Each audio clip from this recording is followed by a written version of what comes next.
um pouquinho sobre esquistossomose, basicamente aí a parte da epidemiologia, especificamente aí caracterizando ah, essa medicina em plano específico de saúde pública, né, epidemiológica, etiologias, áreas de tratamento, e o que é empírico, onde nasceu como se fosse o princípio ativo, e os princípios básicos de tratamento.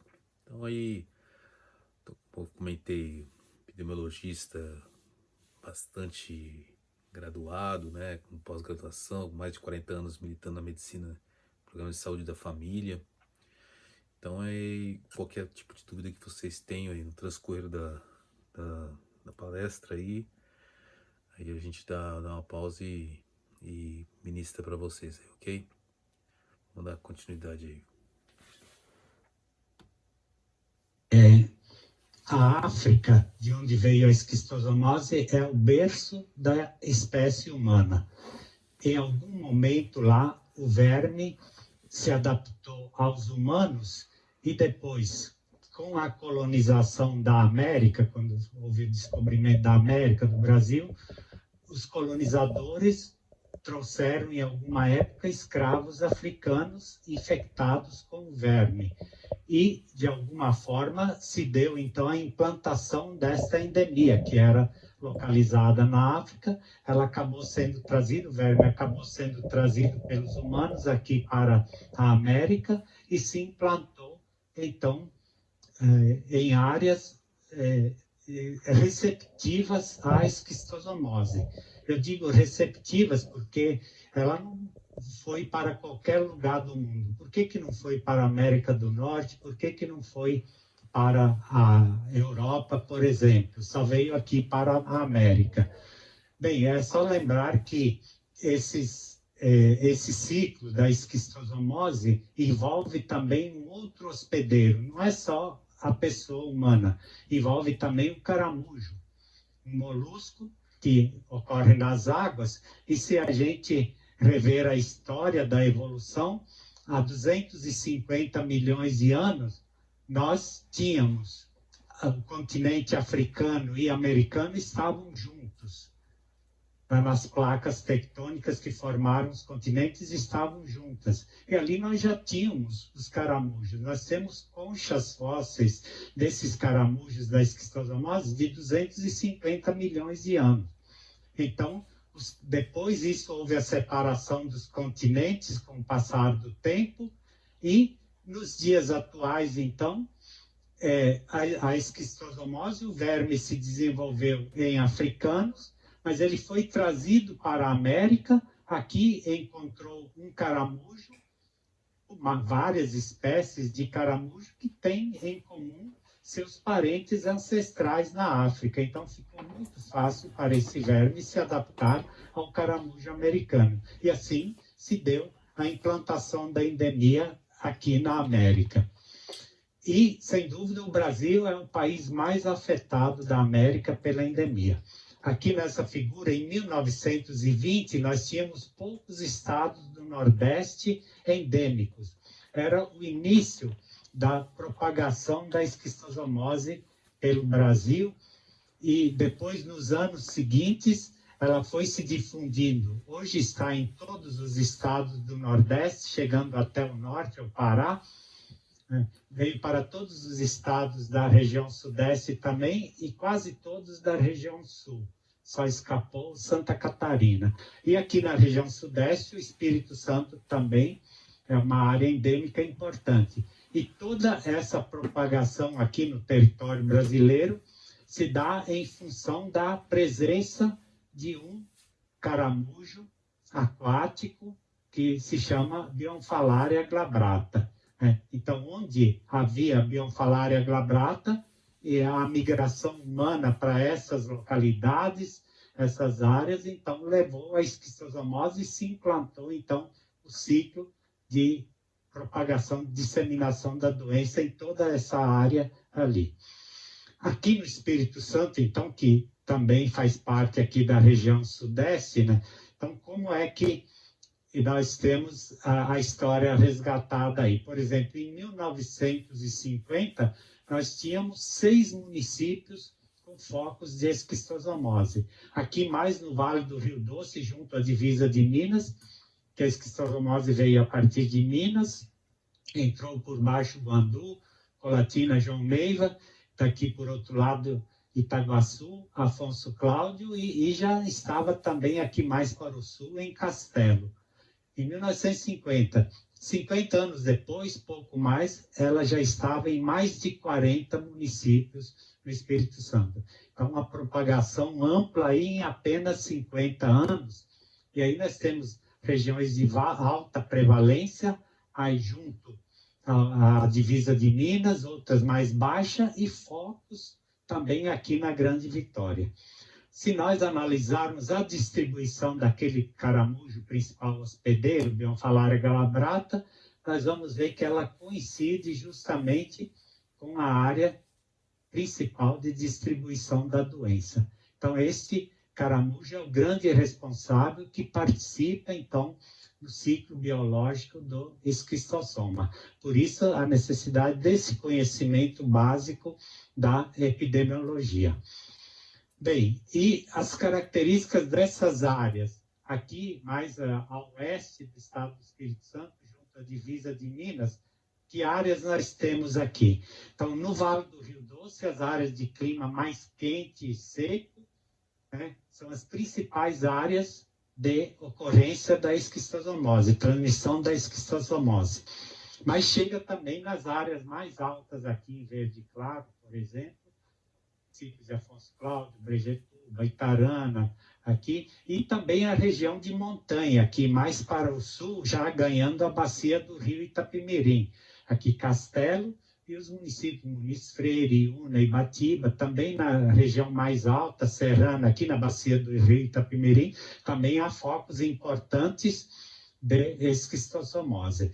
Então, só para vocês terem uma ideia da distribuição no estado, mas na parte oeste do estado, maior parte na bacia do Rio Doce, que passa aqui, mas também na bacia do rio Itapemirim, aqui no sul do estado. E a parte mais alta e fria, acima de 800 metros, então não há este caramujo, não há, então, a disseminação da esquistossomose. Quando nós falamos em transmissão da esquistossomose, então logo pensamos no lazer, nas pessoas que vão tomar banho de rio, vão pescar, e nós queremos deixar aqui uma outra visão. No Espírito Santo, ou mesmo na maior parte do Brasil, grande parte das infecções se dá pelo trabalho do dia a dia, né? E ali muitos outros fatores estão associados ao tipo de trabalho. Coisa aqui, por exemplo, os fatores básicos que contribuíram para a expansão da esquistosomose no Brasil. Em primeiro lugar, o desmatamento, desflorestamento, porque lá nas florestas havia os predadores primitivos, cegonhas, garças, patos silvestres, marrecos silvestres, eram os predadores naturais desses caramujos. Quando destruímos a floresta, então deixamos livres esses caramujos, livres dos predadores, e aí proliferaram intensamente. Proliferam mais intensamente nessas áreas alagadas. A erosão do solo nas encostas, o assoreamento, enchimento do leito dos rios, promove extravasamento de água. O próprio uso inadequado da terra, essa forma de trabalhar a terra num plantio de arroz, por exemplo, traz a água do rio, que já vem contaminada da vila, contaminada com fezes humanas, onde tem os ovos de esquistossoma, e aqui, né, nesses alagados, nesses plantios de arroz, se desenvolve os caramujos. Então, se faz o ciclo da esquistosomose, e as pessoas, então, trabalhando nessas áreas, vão se infectar em contato com a água, já que a cercária, a larva do esquistossoma, ela penetra pela pele. E ali, por exemplo, uma família, o pai com as suas crianças, trabalhando numa lavoura de arroz, estancando a água para poder irrigar a lavoura. Isso só um exemplo, que é um tipo de cultura muito comum ainda no interior, agricultura de subsistência, mas nós temos que lembrar também que nessas áreas mais quentes do Vale do Rio Doce, a irrigação do café, por exemplo, as pessoas instalando bombas, entrando na água, manipulando os utensílios, equipamento de irrigação, também se infectam dessa maneira. Na região de montanha, vários municípios de montanha, Santa Maria de Jetibá, Venda Nova, Iuna, esses, onde há muito cultivo de verduras, hortaliças, também frequentemente as pessoas entram em contato com a água de irrigação para poder irrigar as lavouras, os campos de plantação, e assim, então, a transmissão da esquistossomose aqui entre nós se dá principalmente pelo trabalho na lavoura. E, lógico, também pelo lazer, os banhos nas lagoas, nos rios, a pesca, tudo isso também são fatores de exposição às cercárias, às larvas do esquistossoma que estão localizadas nessas águas que foram contaminadas com fezes humanas, contendo os ovos do verme. Alguma coisa sobre a biologia do verme. Então, é um verme que tem mais ou menos 1 centímetro de tamanho e se instala não no nosso intestino, mas ele é uma exceção. Ele se instala dentro da veia porta, a veia que drena o sangue do intestino para o fígado. Então, ele fica ali isolado no sangue da veia porta. E aí pode viver até 20 anos. Então, nós temos que levar em consideração que não apenas aquelas pessoas que moram lá na área e se contaminam recentemente podem estar infectados, mas às vezes pessoas que saíram há 10, 15 anos de uma área rural endêmica estão aqui na cidade, na Grande Vitória, por exemplo. Então, nós podemos ter pessoas infectadas aqui na Grande Vitória, que outrora trabalharam ou foram ao interior a passeio e entraram nas águas onde há o ciclo de transmissão. Porque esse verme pode ficar longos anos aí, mais de uma década, alojado aí no nosso sangue, no sistema porta, vivendo por muitos anos. O número de vermes de uma pessoa pode chegar a 3.000, uma infestação maciça que torna a doença mais grave, podendo trazer consequências severas. A postura se dá nas partes baixas do intestino grosso, no reto sigmoide, a viabilidade do ovo. Então, o ovo ele é empurrado para a luz intestinal, já que o verme vem pelas veias, né, e empurra os ovos que devem sair, então, para a luz intestinal e sair nas fezes. Mas alguns ficam presos na parede intestinal, e podem sair até depois que o tratamento foi feito, ainda a pessoa pode continuar eliminando os ovos por algumas semanas, né? E isso faz com que o controle de um tratamento, por exemplo, não pode ser feito de imediato na primeira semana, porque ainda haverá ovos presos aí na parede intestinal.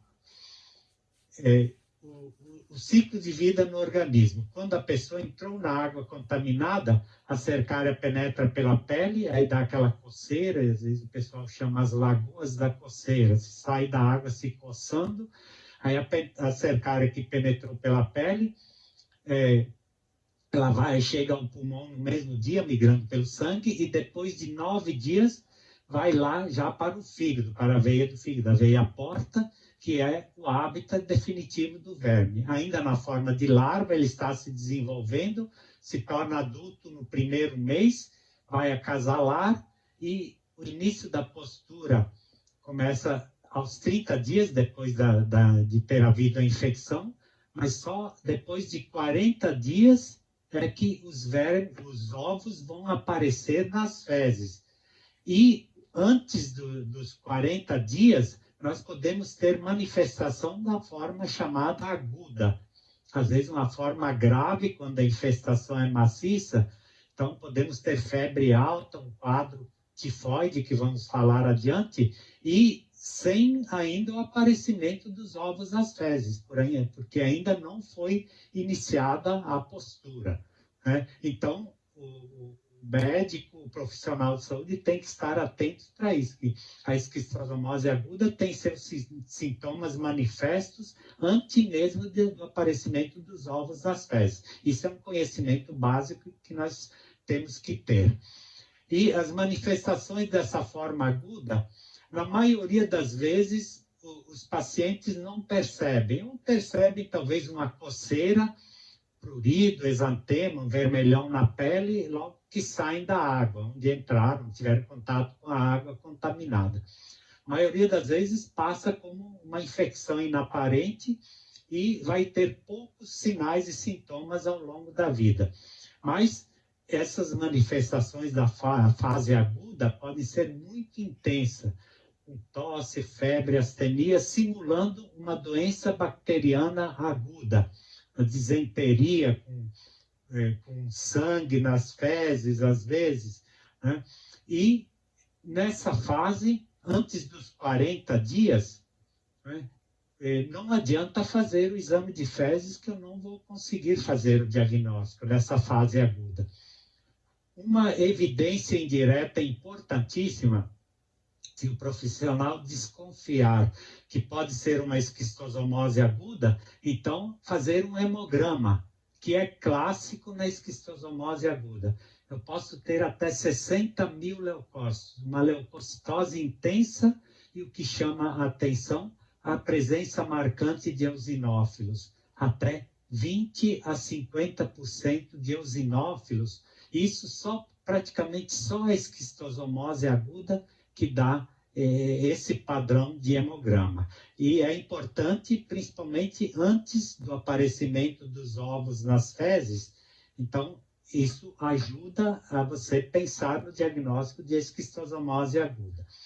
Essa figura nos mostra o paciente que entrou numa lagoa, e ali a lagoa infestada de cercárias, e os pontos onde penetraram as cercárias, as larvas do esquistosoma. Então, são centenas de larvas que penetraram pela pele. Então, esse é um candidato a uma esquistosomose aguda. Só que a maioria das vezes a gente não tem chance de ver essa dermatite cercariana. Apenas um relato do paciente que saiu da água se coçando, e muitas vezes passa despercebida essa fase aguda, né? E ali no hemograma, por exemplo, aqui nós temos hemogramas de pacientes com esquistosomose aguda. Veja esse, por exemplo, com 30.800 leucócitos e 65% de eosinófilos, né? Então, dá mais de 20 mil eosinófilos desse total aqui. Então, isso praticamente só na esquistosomose aguda acontece isso. Esse outro já mais marcante, com 63 mil leucócitos, sendo 43 mil eosinófilos.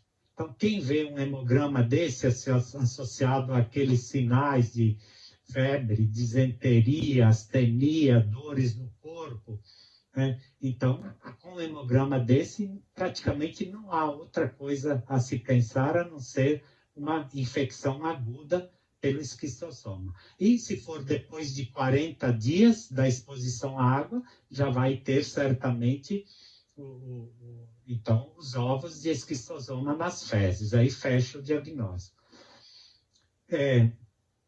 A esquistosomose na forma crônica, na maioria dos pacientes, talvez 95% das pessoas que se infectam, não tem uma manifestação clínica importante. Tem manifestações mal definidas, assim, inespecíficas, mas nós temos que lembrar que nas formas mais graves, em que o paciente se expôs várias vezes à água contaminada e foi acumulando, então, os vermes, ele pode chegar a uma forma crônica, uma forma hepatoesplênica, com manifestações não só no intestino ou no fígado, são os órgãos mais afetados, mas também em outros órgãos.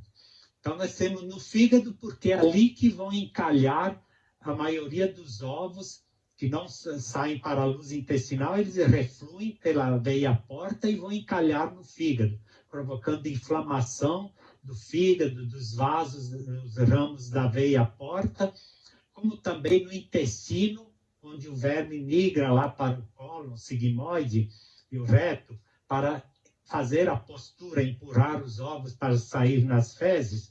Então, lá, muitos ovos ficam encalhados na parede e dá uma inflamação intensa no intestino, aí pode dar dores, mal-estar, disfunção digestiva, intestinal, né? E às vezes pode formar tumorações que simulam até câncer, até tumor de intestino. A esquistossomose, então, pode dar as formas pseudotumorais naqueles pacientes que tiveram uma carga parasitária muito alta.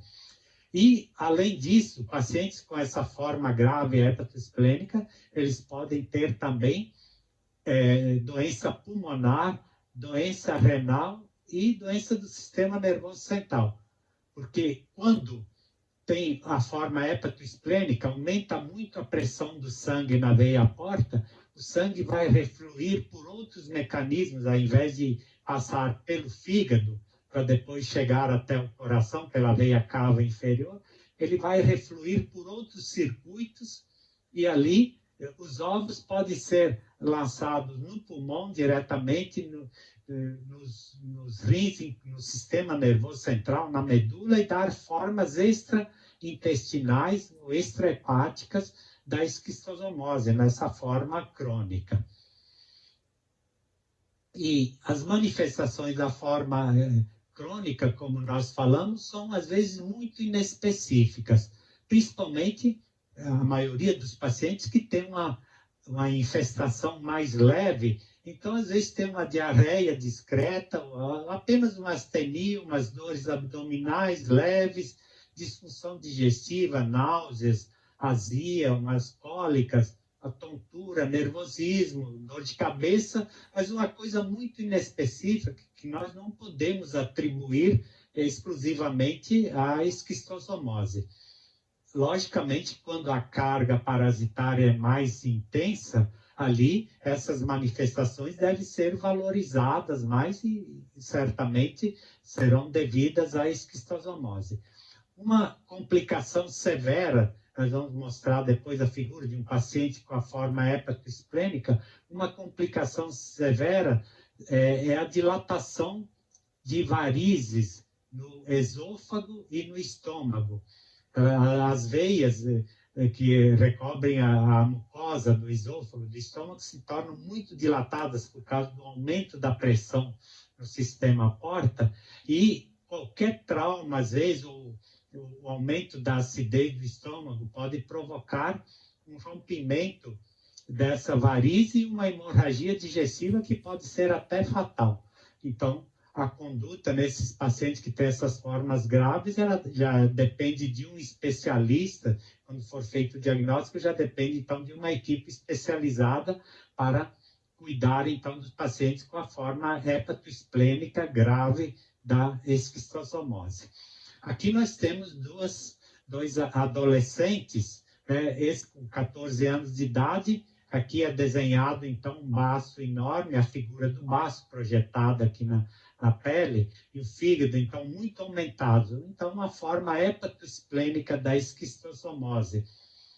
Essa criança, esse adolescente, tem um desenvolvimento praticamente normal. Este vai ter um melhor prognóstico, ele vai ser tratado, vai haver uma redução parcial das vísceras e ele pode voltar a ter uma vida normal. Já esse tem uma forma muito grave da esquistossomose, forma hepatosplênica, é aquela criança que se expôs nos primeiros anos de vida e foi acumulando uma carga parasitária muito intensa. Já tem um fígado todo cheio de fibrose nodular, duro, um baço já retraído também, e essa criança, que na verdade tem 13 anos de idade, ela tem um biotipo de uma criança de 8 anos.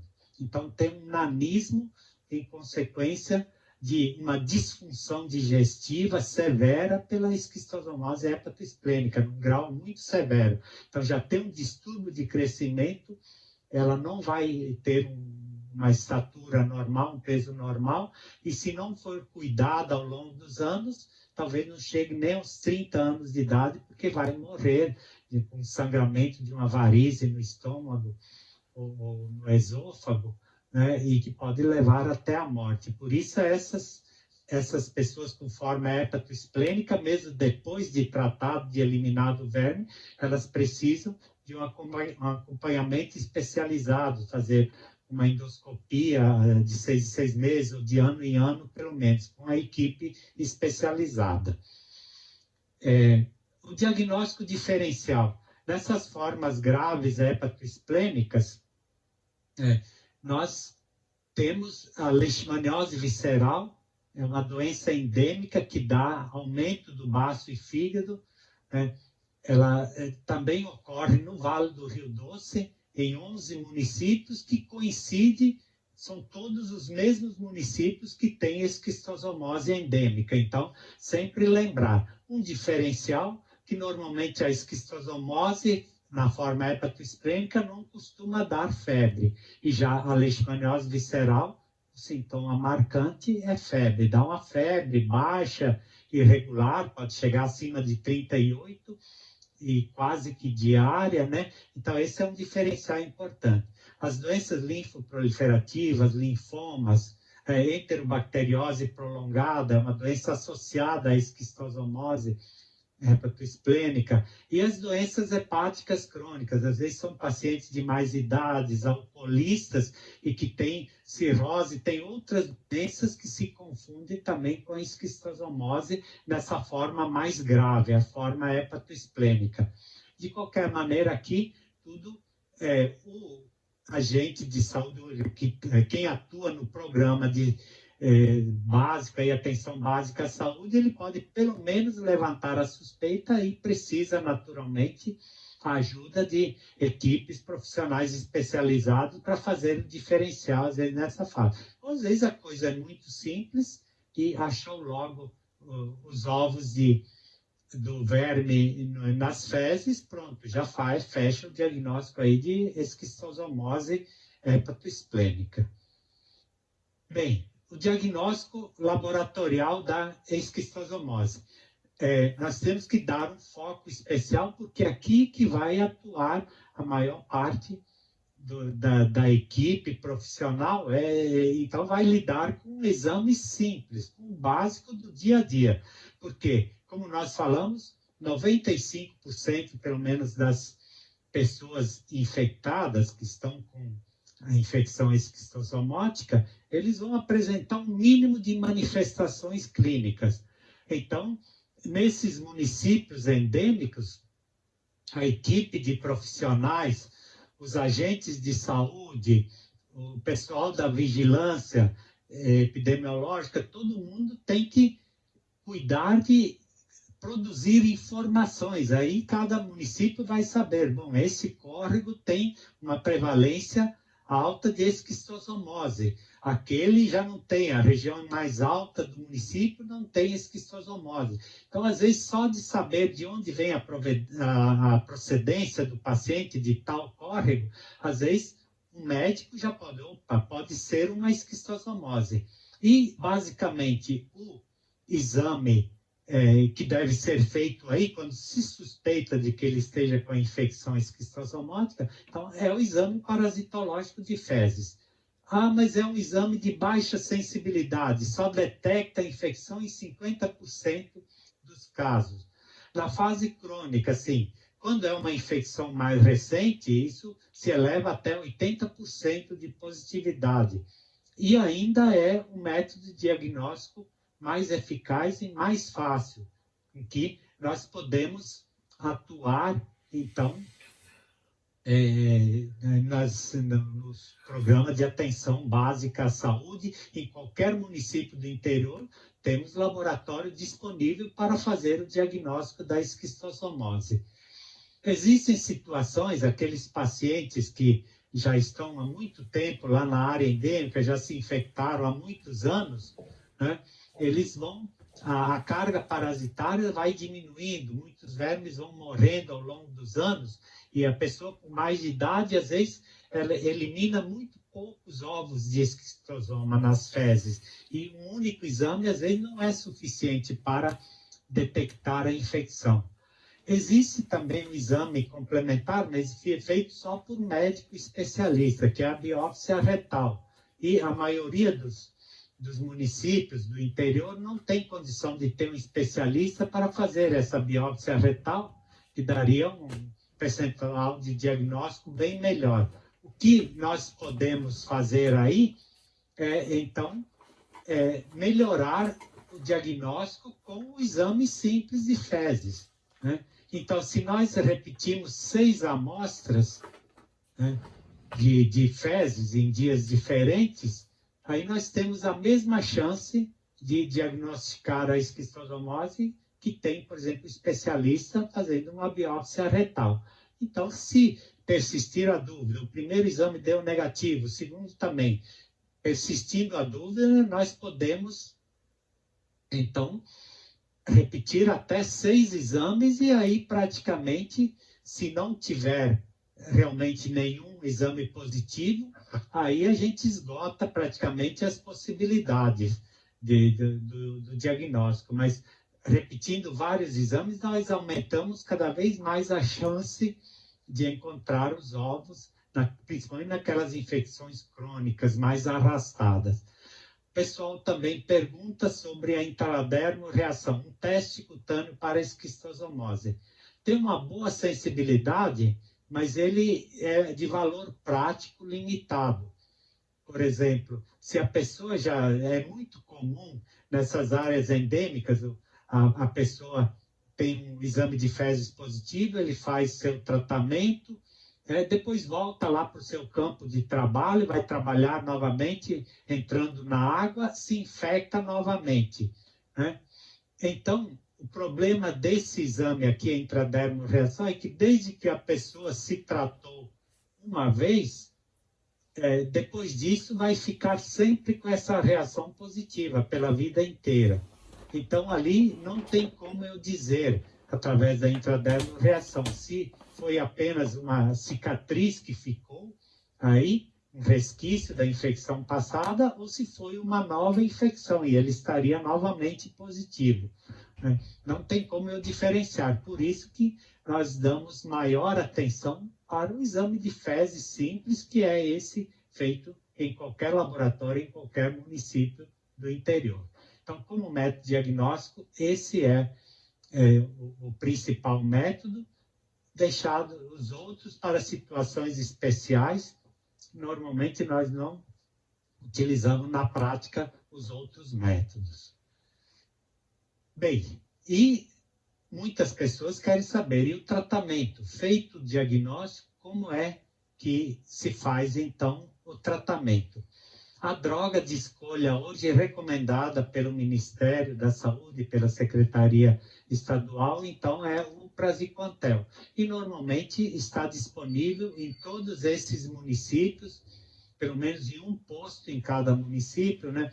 Está disponível aí, né, nesses municípios endêmicos. São comprimidos de 600 miligramas, e a dose calculada por quilo de peso, então, é de 50 miligramas por quilo de peso. Para adultos, é dado em 2 tomadas, por exemplo, almoço e jantar, ou para as crianças até 70 miligramas por quilo de peso.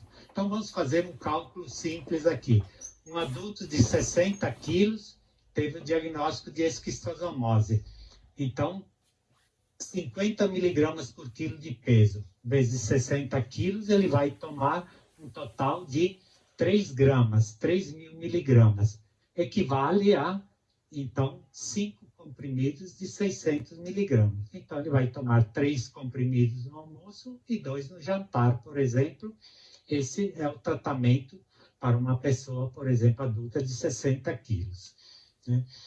E um outro medicamento disponível também, e hoje menos recomendado, existe ainda na rede particular, é o oxaniquine, nome antigo, Mancil, nome comercial, era fornecido em cápsulas de 250 miligramas, e a dose, então, de 15 miligramas por quilo, em dose única, né? A gente recomenda mais o praziquantel porque é o que está disponível na rede pública. E temos que considerar isso também, que esses medicamentos têm um certo custo, né? E o praziquantel é mais em conta, além de estar disponível na rede pública para as pessoas de menor poder aquisitivo. Tudo isso tem que ser considerado as pessoas que atuam na atenção básica à saúde. A disponibilidade do tratamento. Não adianta, às vezes, eu prescrever um medicamento que ele vai ter dificuldade até para encontrar na rede particular de farmácias. Bem, a segurança, efeitos colaterais, contraindicações do praziquantel. Vamos falar especificamente aí do praziquantel, que é a medicação indicada aí para tratamento. Então, em termos de efeitos colaterais, é uma medicação bem tolerada. Nós podemos ter alguns sintomas, algumas manifestações, até que parecem aqui com as próprias manifestações da infecção esquistossomótica. Dor abdominal leve, diarreia, astenia, tonturas, né, cefaleia, náuseas, anorexia, logo no segundo, terceiro dia após a tomada do medicamento. Nós valorizamos aqui apenas tonturas, porque às vezes aquele paciente, dependendo do tipo de ofício, às vezes ele dirige uma máquina, uma carreta, por exemplo, então, ou trabalha num andaime, numa construção, então tem que ter um certo cuidado no segundo, terceiro dia, depois que tomou o medicamento, porque pode ter alguma tonteira, assim, dependendo do tipo de trabalho, o local onde ele está trabalhando. Então, deve haver uma orientação para aquele paciente, dependendo do tipo de ofício, mas fora isso, não há, assim, maiores preocupação com os efeitos colaterais, que a maioria das vezes são leves, sem trazer qualquer consequência mais séria. Em termos de contraindicações, quem é que não poderia tomar, então, esse medicamento, praziquantel? Insuficiência hepática ou renal em grau severo, às vezes renais crônicos, pacientes com cirrose, alcoolistas com cirrose, por exemplo, aí teria que ser reconsiderado aí o uso do praziquantel. Gestantes, apesar de não haver evidência de que provoca uma formação em fetos, mas se recomenda não administrar no primeiro trimestre da gravidez, por segurança. Associação com rifampicina, cetoconazol, se alguém estiver tratando hanseníase ou tuberculose, por exemplo, ou outras micoses sistêmicas aí com cetoconazol. Então, esses medicamentos, o praziquantel potencializa o efeito tóxico desses medicamentos. É uma associação positiva tóxica aí. Então, mas são condições especiais aí. E cisticercose ocular, que é um evento muito raro, então, que deve ser tratado cirurgicamente, porque se você aplicar aí o praziquantel, que tem ação também contra a tênia solitária e a própria cisticercose, se essa larva estiver instalada dentro do olho, então não se deve aplicar o medicamento, porque ele vai matar a larva, vai dissolver essa larva dentro do globo ocular e pode, então, provocar uma intensa inflamação depois da morte da larva e, às vezes, trazer consequências sérias para aquele paciente. Mas aí já é a cargo de um oftalmologista especializado para cuidar dessa situação. Bem, e lembrando também, como eu falei, da participação de toda a equipe do programa de atenção básica à saúde, o médico tem seu papel aqui no tratamento, lidando diretamente com o paciente doente, aí com a infecção. Agora, todos os outros agentes de saúde têm seu papel fundamental. O agente de saúde que vai ao encontro dessas pessoas lá no campo, a visita familiar, né?